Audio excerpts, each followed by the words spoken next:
আসসালামু আলাইকুম বন্ধুরা। অনেকেই স্বরবর্ণ এবং ব্যঞ্জনবর্ণ সঠিকভাবে উচ্চারণ করতে পারেন না। অনেকে আবার যা শিখেছেন ভুলভাবে শিখেছেন। আজকে আমি আপনাদের স্বরবর্ণ এবং ব্যঞ্জনবর্ণ কিভাবে সঠিকভাবে উচ্চারণ করতে হবে এই নিয়ে জানাবো। আশা করি আজকের ভিডিওটি দেখার পর আপনাদের স্বরবর্ণ এবং ব্যঞ্জনবর্ণের উচ্চারণে আর কোনো সমস্যা হবে না। চলুন কথা না বাড়িয়ে চলে যাই মূল পর্বে।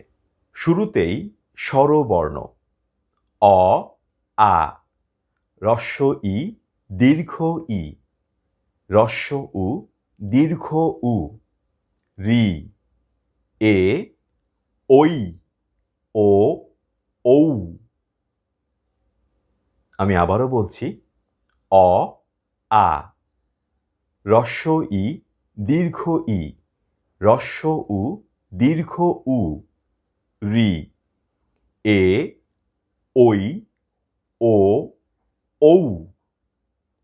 আমার সাথে সাথে আপনারাও অনুশীলন করুন। অ, আ, হ্রস্ব ই, দীর্ঘ ই, হ্রস্ব উ, দীর্ঘ উ, রি, এ, ঐ, ও, ঔ। এবারে ব্যঞ্জন বর্ণ ক, খ, গ, ঘ, ঙ, ঙ। অনেকেই ঙ এই বর্ণটিকে ভুলভাবে উচ্চারণ করে বলে উম, উম নয়, ঙ, ঙ।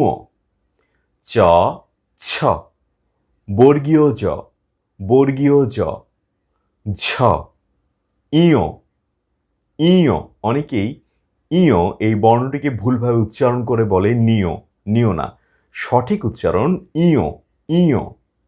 ট, ঠ, ড, ঢ, মূর্ধন্য ন, মূর্ধন্য ন।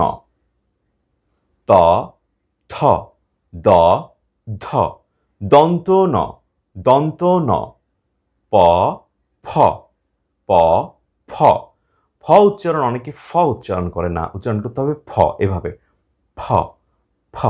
দুটো ঠোঁট লাগিয়ে ফ, ফ, প, ফ, ব, ভ, ম।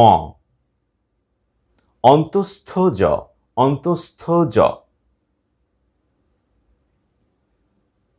বয়বিন্দু র, বয়বিন্দু র।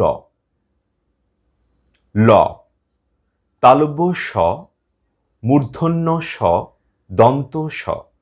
তালব্য স, মূর্ধন্য স, দন্ত স।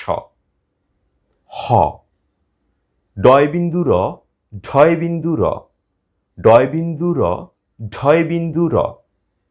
অন্তস্থ অ, অন্তস্থ অ। খণ্ডত, খণ্ডত, অনুস্বার বা অনুস্বর, অনুস্বার অথবা অনুস্বর। বিসর্গ, চন্দ্রবিন্দু, চন্দ্রবিন্দু।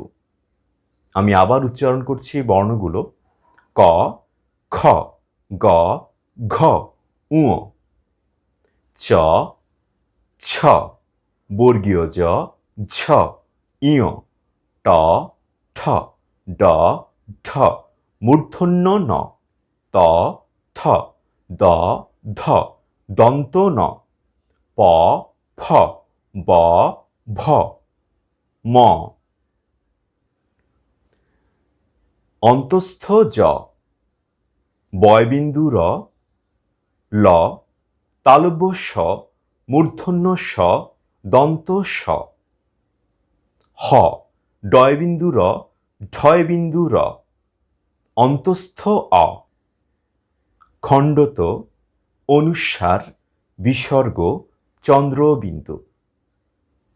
এবারে আমার সাথে সাথে আপনারাও অনুশীলন করুন। ক, খ, গ, ঘ, ঙ।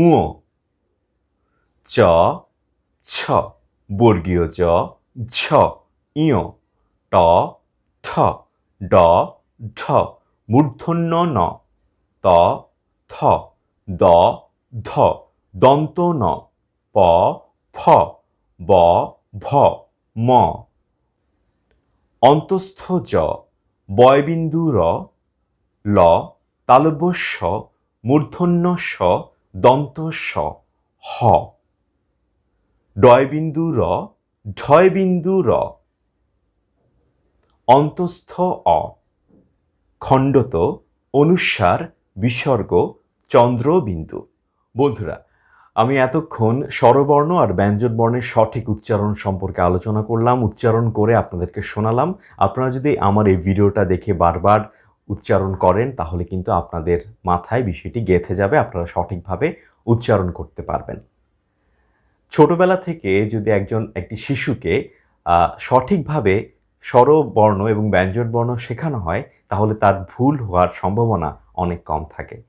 স্বরবর্ণ এবং ব্যঞ্জনবর্ণ কেবলমাত্র জানার জন্য নয়, আমরা যদি সঠিক উচ্চারণে কথা বলতে চাই, সুন্দর বাচনভঙ্গিতে কথা বলতে চাই, আমরা যদি আবৃত্তি করতে চাই, সুন্দর বক্তব্য রাখতে চাই, নিজেকে সুন্দরভাবে সবার সামনে প্রকাশ করতে চাই, আমরা বাচিক শিল্পের যে কোনো কিছুই করতে চাই না কেন, সঠিক উচ্চারণ জানাটা খুব বেশি গুরুত্বপূর্ণ।